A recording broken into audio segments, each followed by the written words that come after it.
She lost everything in one night, but a stray cat was who saved her. The acrid smell of smoke still clung to the air when the last fire truck pulled away, its red lights disappearing into the November darkness.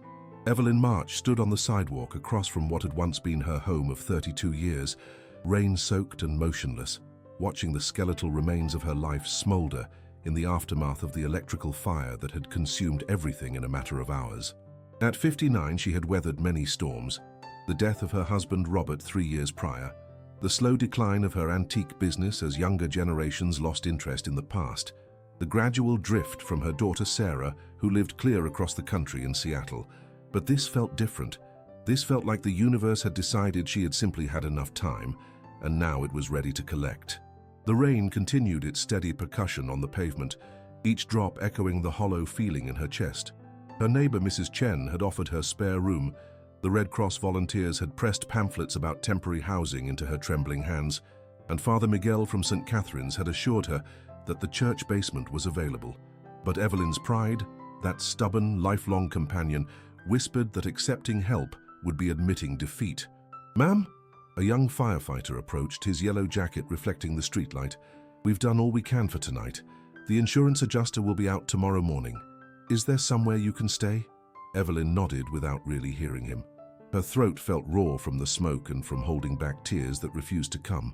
She pulled her soaked cardigan tighter around her shoulders and watched him walk away, leaving her alone with the ruins. The house had been more than just a dwelling. It had been the repository of decades of memories. Robert's reading chair by the window, the kitchen table where they'd shared 30 years of morning coffee, the bedroom where they'd whispered plans for retirement that would never come. Her antique collection, painstakingly gathered from estate sales and flea markets, had been scattered throughout every room like breadcrumbs leading back to happier times. Now it was all ash and twisted metal, indistinguishable from debris. A movement in her peripheral vision caught her attention. Something grey and low to the ground had emerged from beneath the parked pickup truck across the street. At first, she thought it might be a possum or raccoon. The neighborhood had seen more wildlife since the old Morrison farm had been developed into subdivisions, but as the creature moved closer to the streetlight, she realized it was a cat. The animal was clearly a stray. Its dark grey fur was matted and unkempt, its frame lean from uncertain meals. But what struck Evelyn most were its eyes. Amber-colored and unusually bright, they seemed to hold an intelligence that was almost human. The cat approached without fear, moving with the purposeful gait of someone who had made a decision. When it reached her feet, still standing in that growing puddle on the sidewalk, it stopped and looked up at her directly. Not the way most cats looked at humans, with calculation or wariness, but with something that felt like recognition. "Well," Evelyn whispered, her voice hoarse, "at least someone's having a better night than I am." Before we continue with the story, I want to ask you for something very special. Please subscribe to the channel, give this video a like, and leave a comment. Every single action makes a difference and helps our project grow. The cat responded by doing something unexpected. It pressed its body against her legs, rubbing back and forth with a familiarity that suggested they were old friends. The warmth of its small body against her rain-chilled skin was startling, the first physical comfort she'd felt in hours. Without thinking, she reached down and touched the top of its head. The fur was coarse and damp, but beneath it she could feel the steady thrum of purring, a sound she hadn't heard in years. Robert had been allergic to cats, and after his death the idea of caring for anything had seemed impossible.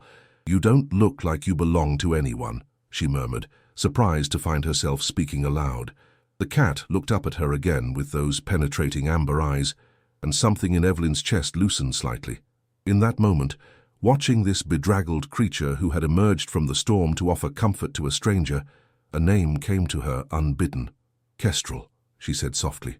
It was a name that suggested freedom and strength, the kind of bird that could soar high above troubles and still find its way home. As soon as she spoke it, the cat's purring intensified, as if in approval. The rain began to fall harder, and practical concerns reasserted themselves. She needed shelter, food, dry clothes. She needed to call her insurance company, her bank, her employer at the museum where she worked part-time cataloging donations. She needed to make 100 decisions about a future she couldn't yet envision. But first, she found herself looking down at Kestrel, who had settled into a sitting position and showed no signs of leaving. "I don't have anywhere to take you," she said, as if the cat could understand the complexity of her situation. "I don't even have anywhere to take myself." Kestrel responded by standing and walking a few steps in the direction of downtown, then turning back to look at her expectantly. The message was clear. "Follow me." Evelyn hesitated. Following a stray cat into the night seemed like the kind of decision someone in shock might make, impulsive and potentially dangerous. But as she stood there in the rain, looking back at the smoking ruins of her former life, she realized that every choice ahead of her was going to be a leap into the unknown. "All right," she said, feeling slightly foolish but oddly comforted by the sound of her own voice. "Lead the way." Kestrel began walking down Maple Street, pausing occasionally to make sure she was following. The town looked different at this hour, with most windows dark and the streetlights casting long shadows between the old oak trees that lined the residential blocks. She had walked these streets thousands of times over the decades, but tonight they felt foreign, as if she was seeing them through someone else's eyes. They passed the all-night diner where she and Robert used to go for late dinners when they were first married, the community bank where she'd had an account for 25 years, the small park where neighborhood children played on summer afternoons. Each familiar landmark felt like a piece of her old life saying goodbye. After about 10 minutes, Kestrel stopped in front of St. Catherine's Catholic Church. The building was dark, except for a single light burning in what Evelyn knew was Father Miguel's office. The church basement, she remembered, was where the Red Cross had said temporary housing was available. The cat sat down on the church steps and looked at her with what could only be described as satisfaction, as if to say, "Here we are." Standing there in the November rain, with a stray cat as her only companion and the smoking remains of her life behind her, Evelyn March felt something she hadn't experienced in years, the peculiar mixture of terror and possibility that comes with having absolutely nothing left to lose. She climbed the steps to the church door, Kestrel padding silently beside her. Whatever came next, she realized, she wouldn't be facing it alone. As she raised her hand to knock, she could hear Kestrel's steady purring in the darkness, a sound like hope, if hope had a voice. The church basement smelled of industrial detergent and coffee that had been brewing too long, but after 3 days sleeping on a cot between families displaced by various misfortunes, Evelyn was beginning to find the scent oddly comforting. What she hadn't expected was how completely Kestrel had integrated himself into the temporary community that had formed among the storm's casualties. The cat had simply walked into the basement that first night as if he'd been invited, found a cardboard box near Evelyn's cot, and claimed it as his territory. By morning he was accepting ear scratches from the Henderson children who'd lost their apartment to flooding, and by afternoon he was sitting in the lap of Mr. Kowalski, an elderly widower whose trailer had been destroyed by fallen trees. "That cat of yours has quite the personality," said Rosa Delgado, a volunteer coordinator who'd been helping families navigate insurance claims and emergency assistance. She set down a cup of coffee next to Evelyn's cot, where she sat sorting through the few items she'd been able to salvage from the fire. A water-damaged photo album, her grandmother's ceramic pitcher with a chip on the handle, and a small wooden jewelry box that Robert had made in his high school shop class. "He's not really mine," Evelyn replied, though she realized as she said it that the distinction felt less true with each passing day.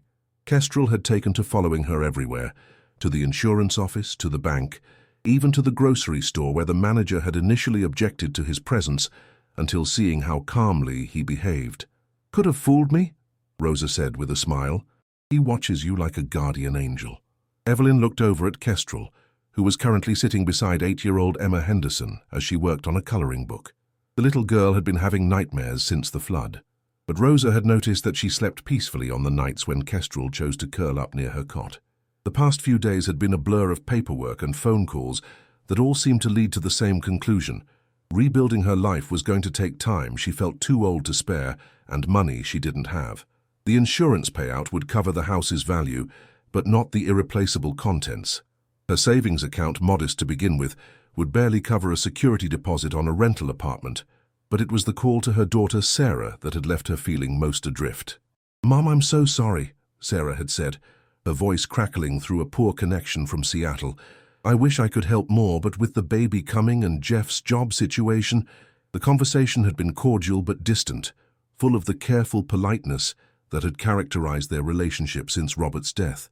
Sarah had offered to wire some money, but her tone suggested it would be a hardship, and Evelyn's pride had made her decline. They had ended the call with promises to talk again soon that both knew might not be kept. "Mrs. March," a small voice interrupted her thoughts. Emma Henderson was standing beside her cot, holding a crayon drawing. "I made this for you and Kestrel." The picture showed two figures under a rainbow, a woman with grey hair and a cat with amber eyes. Above them, in Emma's careful second-grade printing, were the words, "Friends Forever." "It's beautiful, sweetheart," Evelyn said, accepting the drawing with hands that trembled slightly.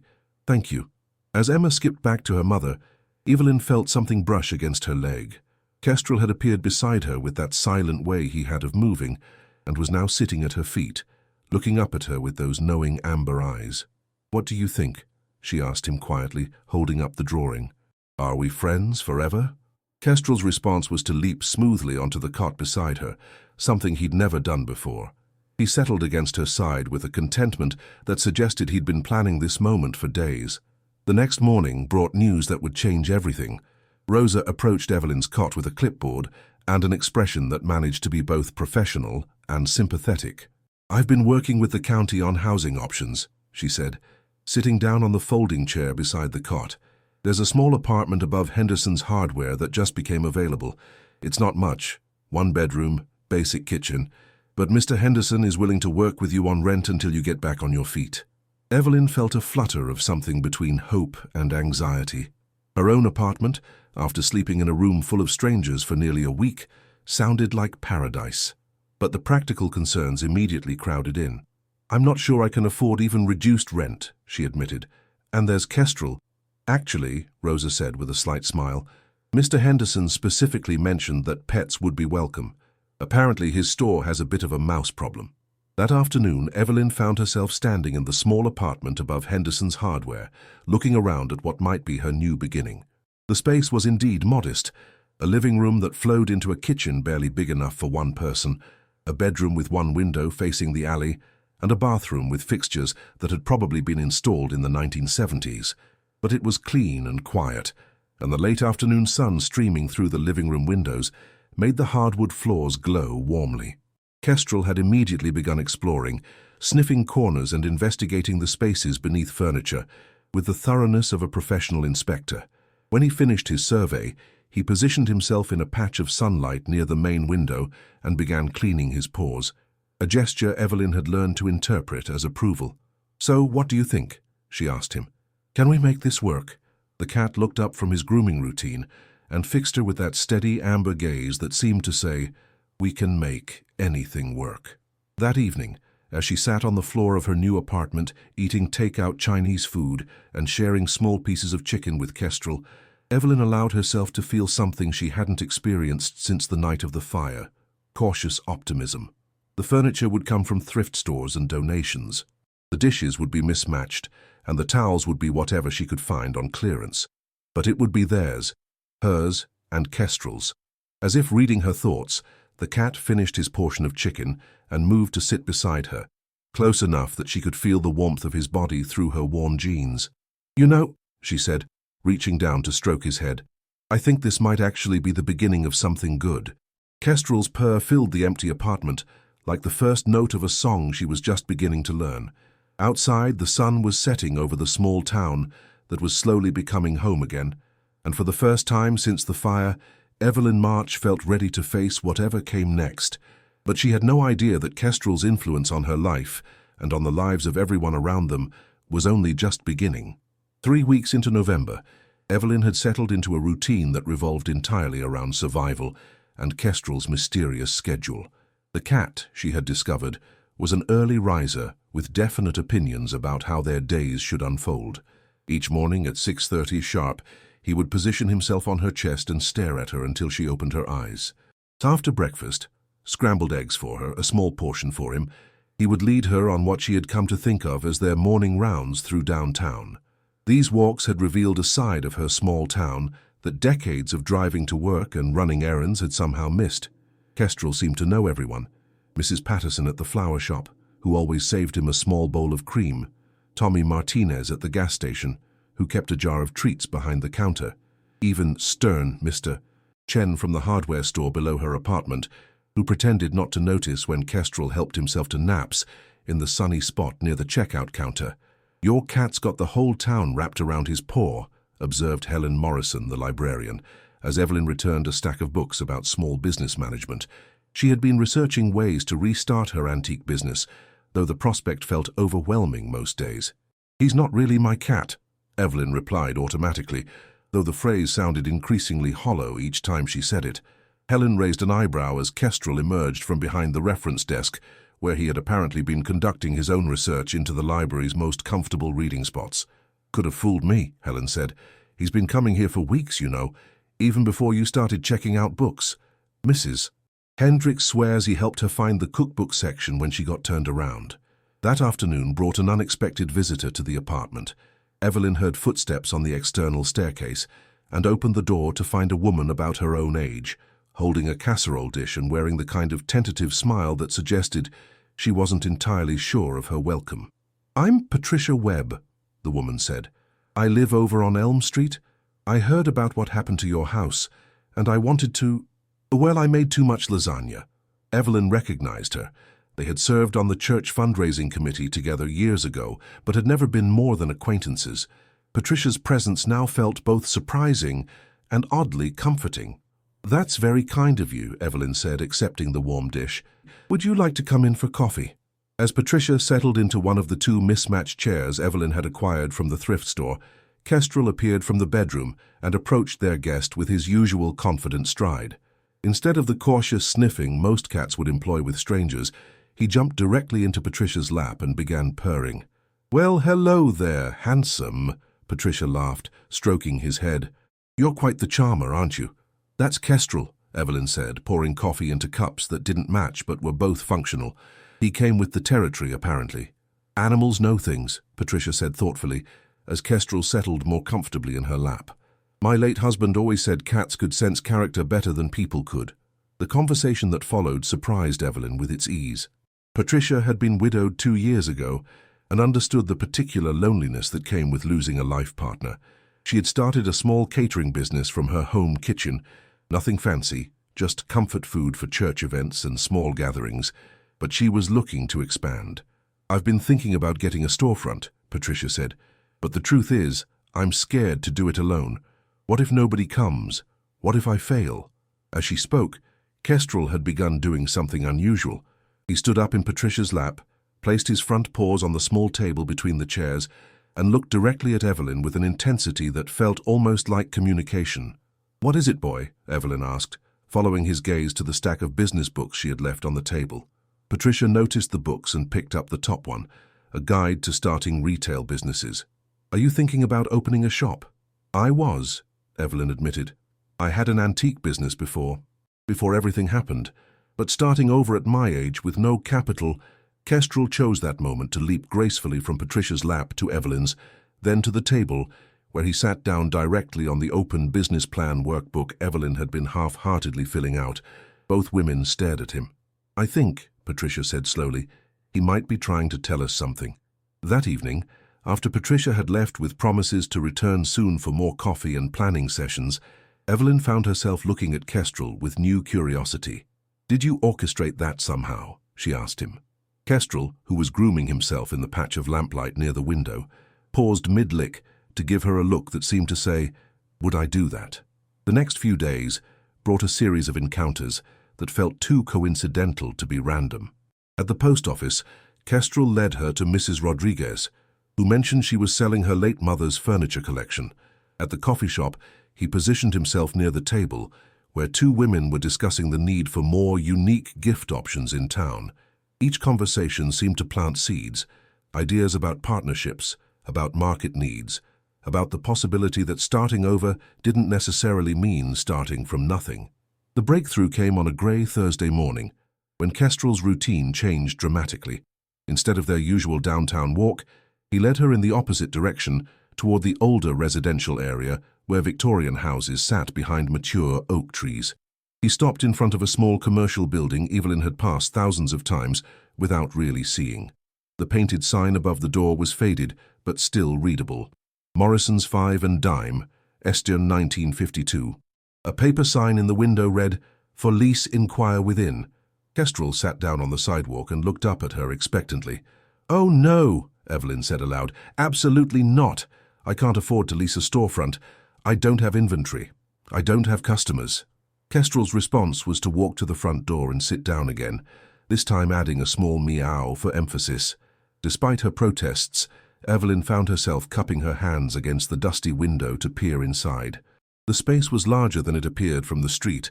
High ceilings, original hardwood floors, built-in shelving along the walls. Even empty, it had the kind of character that antique dealers dreamed of. "Mrs. March." She turned to find Bill Morrison, the son of the store's original owner, approaching with a ring of keys in his hand. "I was just checking on the building," he said. "Are you interested in the space?" "Oh, my cat seemed to want to look." She gestured toward Kestrel, who was now sitting in the doorway as if he owned the place. Bill laughed. "Smart cat. This building's got good bones. My dad ran his five and dime here for 40 years before the big box stores put him out of business. I'm sure it's lovely, but I can't really afford—" "Tell you what," Bill interrupted, unlocking the door.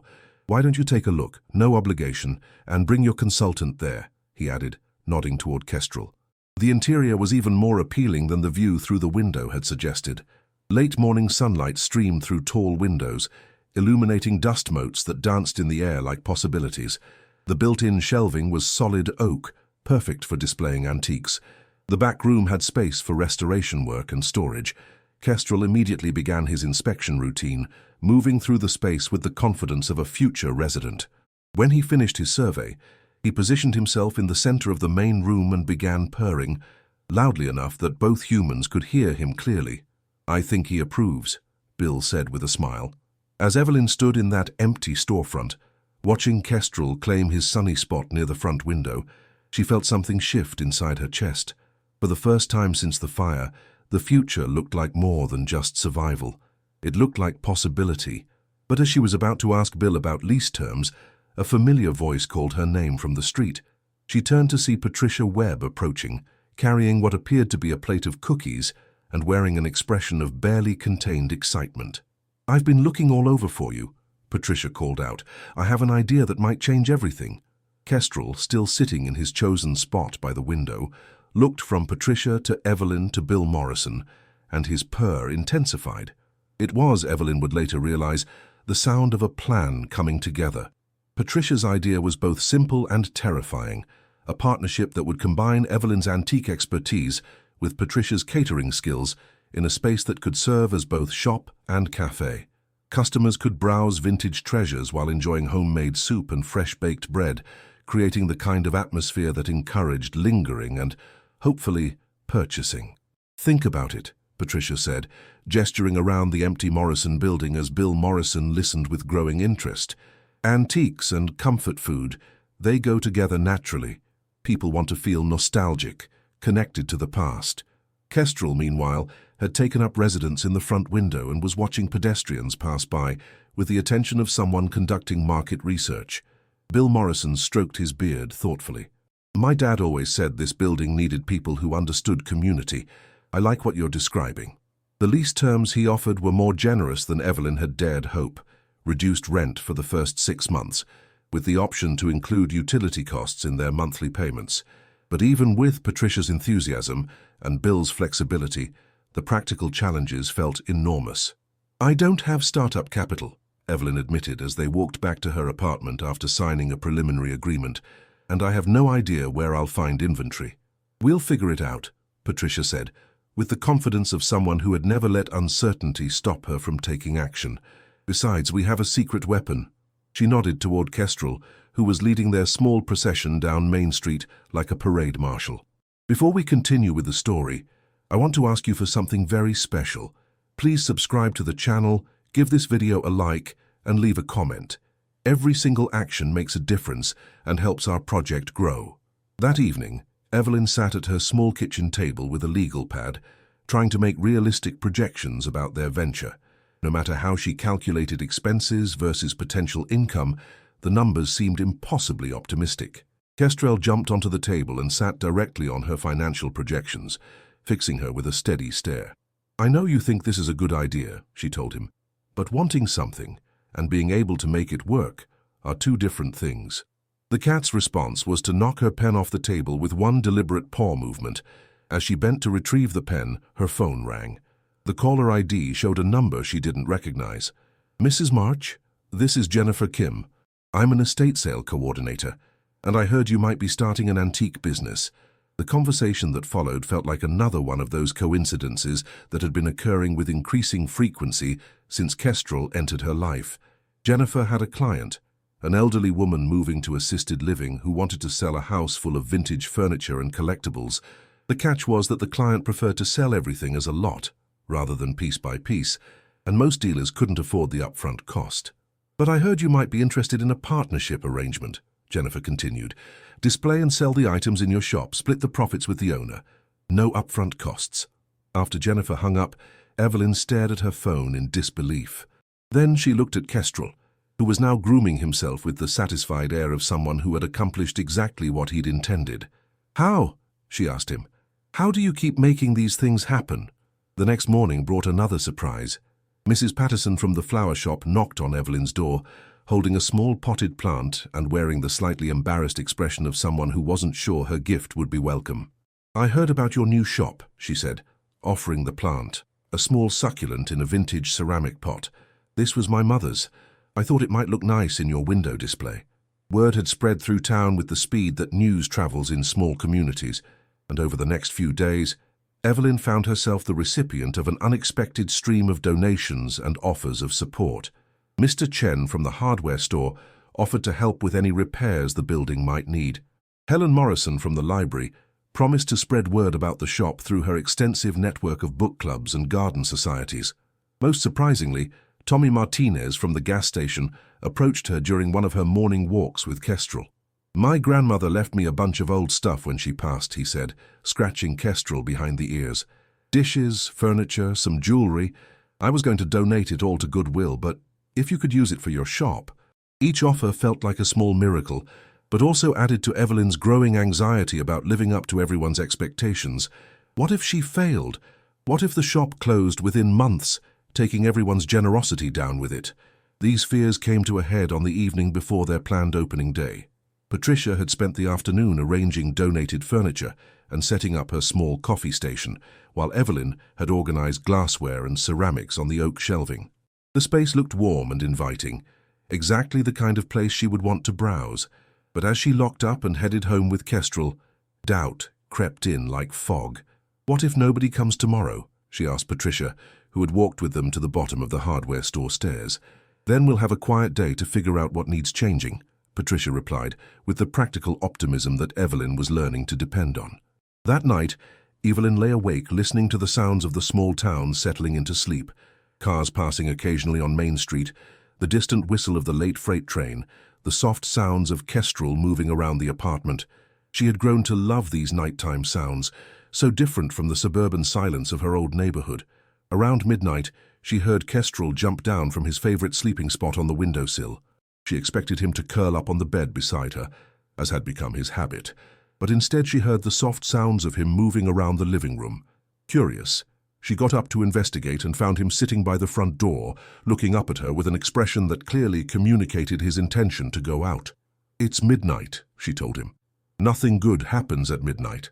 But Kestrel was insistent, moving to the door and back to her repeatedly, until she finally gave in and grabbed her jacket. The town looked different at this hour, streetlights creating pools of yellow light between long shadows, most houses dark except for the occasional porch light. Kestrel led her down Main Street with the purposeful stride she had learned to trust, even when she didn't understand his destination. He stopped in front of their shop. In the window display, Patricia's small coffee station was illuminated by the streetlight, making the vintage cups and saucers gleam softly. The antique furniture cast interesting shadows, and Mrs. Patterson's succulent plant sat in its ceramic pot, like a small green promise.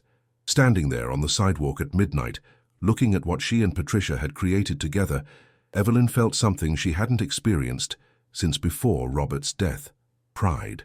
Not the stubborn, defensive pride that had kept her from asking for help, but the warm satisfaction that comes from building something meaningful with your own hands and heart. Kestrel rubbed against her legs, purring, and she reached down to stroke his head. "You're right," she told him quietly. "It is going to be okay." As they walked home through the sleeping town, Evelyn realized that tomorrow's success or failure was less important than the fact that she had found the courage to try again. She had partners now, Patricia, and all the people who had contributed to making their dream possible. And she had Kestrel, whose mysterious ability to appear at exactly the right moments had somehow guided her from the ashes of her old life to the threshold of something entirely new. Opening day was only hours away, and for the first time in months, Evelyn March felt ready for whatever came next. Opening day dawned crisp and clear, with the kind of October light that made even ordinary things look touched by magic. Evelyn arrived at the shop to find Patricia already there, arranging fresh flowers in vintage vases and filling the air with the scent of coffee and cinnamon rolls. Kestrel had claimed his position in the front window, sitting tall and alert like a store greeter who took his responsibilities seriously. "Ready?" Patricia asked, her hand on the door lock. Evelyn took a deep breath, looking around at what they had created together. The space felt alive with possibility. Antique furniture arranged to create cozy conversation areas, shelves filled with glassware and ceramics that caught the morning light, and Patricia's small cafe corner where the coffee pot bubbled cheerfully. "Ready," she said. Their first customer was Mrs. Henderson, the mother of Emma, the little girl who had drawn the picture of Evelyn and Kestrel at the church shelter. She browsed slowly, running her hands over a vintage quilt, while Emma knelt on the floor to pet Kestrel. "This is beautiful," Mrs. Henderson said, examining the quilt's intricate stitching. "How much?" As Evelyn wrote up the sale, their first sale, Emma looked up from her conversation with Kestrel. "Mommy, can we get coffee here too? Like a real cafe?"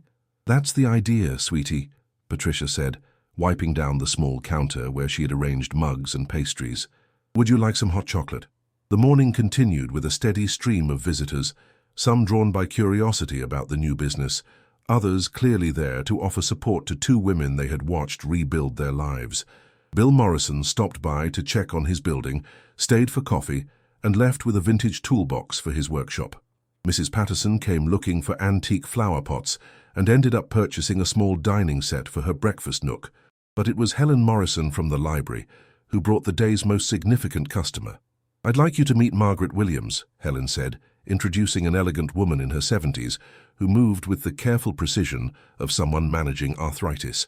She just moved here from Chicago to be closer to her daughter. Margaret had the eye of a serious collector.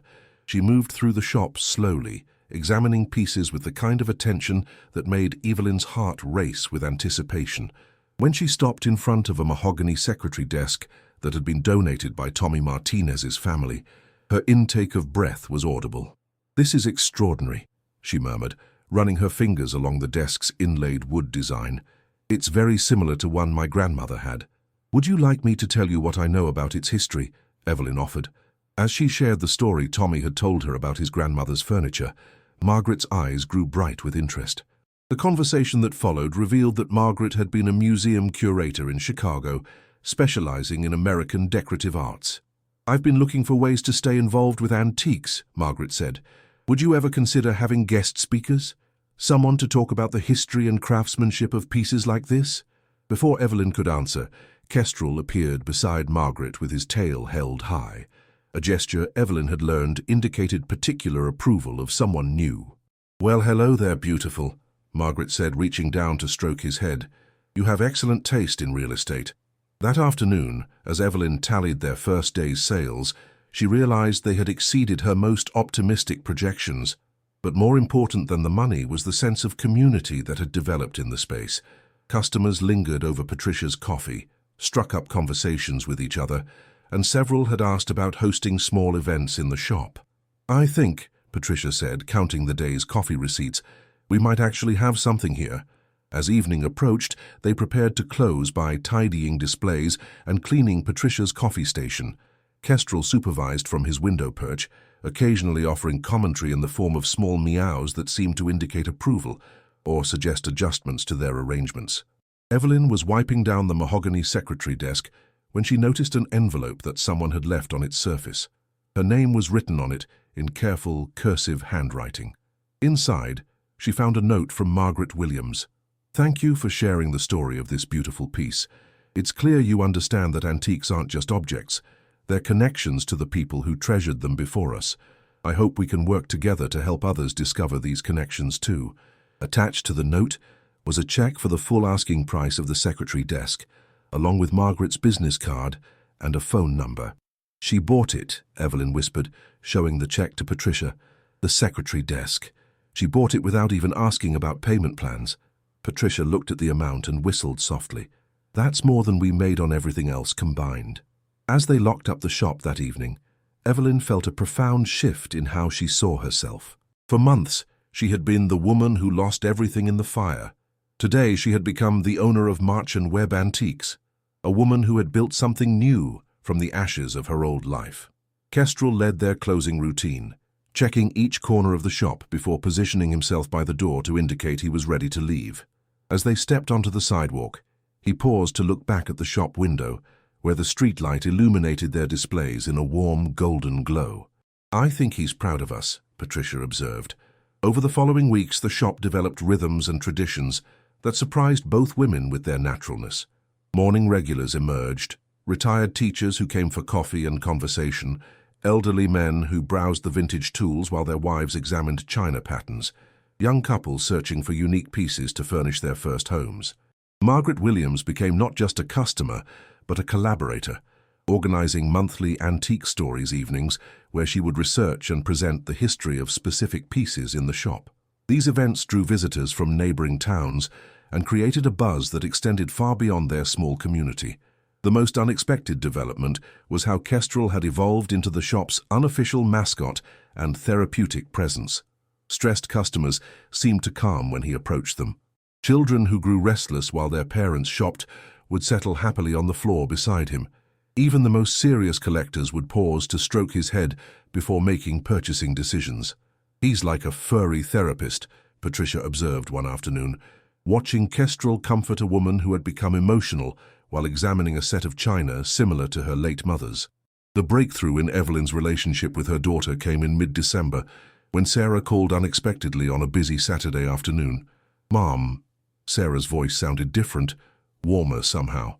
"I've been thinking about what you said about the shop. I looked it up online and saw the article in the county paper. The local newspaper had featured March and Webb Antiques in a story about new businesses revitalizing downtown areas. The photograph accompanying the article showed Evelyn and Patricia arranging a display, with Kestrel prominently positioned in the foreground. The baby's due in January," Sarah continued, "and I keep thinking about family history, about the stories behind the things that matter to people. I was wondering, could you help me understand more about Grandma's jewelry box, the one you mentioned Dad made?" The conversation that followed lasted over an hour, with Evelyn sharing memories she hadn't revisited in years. Sarah listened with the kind of attention she hadn't shown since childhood, asking questions about her grandparents, about Robert's woodworking, about the life her parents had built together. "I'd like to bring the baby to meet you," Sarah said before hanging up, "and to meet Kestrel. He sounds like quite a character." As Christmas approached, the shop took on a festive atmosphere. Patricia decorated with vintage ornaments and served seasonal treats, while Evelyn created special holiday displays featuring antique toys and decorations. Kestrel seemed to understand the special nature of the season, positioning himself near the door to greet customers with particular warmth. On Christmas Eve, as they were closing early to spend the evening with their respective families, Evelyn found herself alone in the shop with Kestrel for a few minutes, while Patricia loaded leftover cookies into containers for the church shelter. "You know," she said to him, "I never thanked you properly." Kestrel looked up from his evening grooming routine, amber eyes reflecting the soft light from the vintage lamps they kept burning in the evening displays. "That night when the house burned down, I thought my life was over. I couldn't see past the loss, couldn't imagine starting again." She knelt down and stroked his head gently. "But you saw something I couldn't see. You knew there was more ahead." Kestrel's purr filled the quiet shop, mixing with the soft tick of the antique clocks and the distant sound of Christmas carols playing from the church across the street. "I don't know how you knew," she continued. "I don't know how you guided me to Patricia, to this building, to all the people who helped us succeed, but I'm grateful." As if understanding that this was an important moment, Kestrel moved closer and pressed his head against her hand with unusual gentleness. The next morning, Christmas Day, brought an unexpected visitor. Evelyn was sharing a quiet breakfast with Kestrel when she heard someone climbing the stairs to her apartment. She opened the door to find Sarah standing there, very pregnant but smiling broadly, with a man she recognized from photos as her son-in-law, Jeff. "We drove all night," Sarah said, tears streaming down her face. "I couldn't wait until January. I needed to see you, to see what you've built here." The reunion was everything Evelyn had hoped for but hadn't dared expect. Sarah admired the apartment, cooed over Kestrel, and listened with genuine interest as Evelyn told the full story of how she had rebuilt her life. Later that afternoon, as they walked through the shop with Jeff taking pictures and Sarah examining every detail, Kestrel followed them like a tour guide, pausing at significant pieces as if he understood their importance to the story. "He really is extraordinary," Sarah said, watching as Kestrel positioned himself in the front window, surveying Main Street with the air of someone who had found exactly where he belonged. "He saved me," Evelyn said simply. "In every way a person can be saved." That evening, as snow began to fall outside her apartment windows, Evelyn sat with her daughter and son-in-law, sharing stories and making plans for the baby's visit in the spring. Kestrel had claimed his usual evening spot by the window, but his purr was louder than usual, as if he too understood that their family had grown. As Sarah and Jeff prepared to leave the next morning, promising to return soon with the new baby, Sarah paused on the apartment stairs. "Mom," she said, "I'm proud of you. What you've accomplished here, starting over the way you did. It takes real courage." After they left, Evelyn stood at her window watching their car disappear down Main Street. In the reflection, she could see Kestrel sitting behind her, and beyond that, the warm lights of March and Webb Antiques across the street. She had lost everything in one night, but she had gained something immeasurable, the knowledge that endings could become beginnings, that strangers could become family, that a stray cat with amber eyes could guide someone home to a life they never imagined possible. "Thank you," she whispered to Kestrel, to the town that had embraced them, to the universe that had brought them together. And in that small apartment above the hardware store, with snow falling softly outside and her future stretching ahead filled with possibility, Evelyn March finally understood that home isn't a place. It's the courage to begin again, and the love that makes the beginning worthwhile. Kestrel's purr seemed to say, "You're welcome, and I'm not going anywhere." Outside Main Street settled into winter quiet, but inside March and Webb Antiques, the vintage clocks continued their steady ticking, marking time not as loss, but as opportunity, each second a chance to discover that sometimes the best chapters are the ones we never planned to write.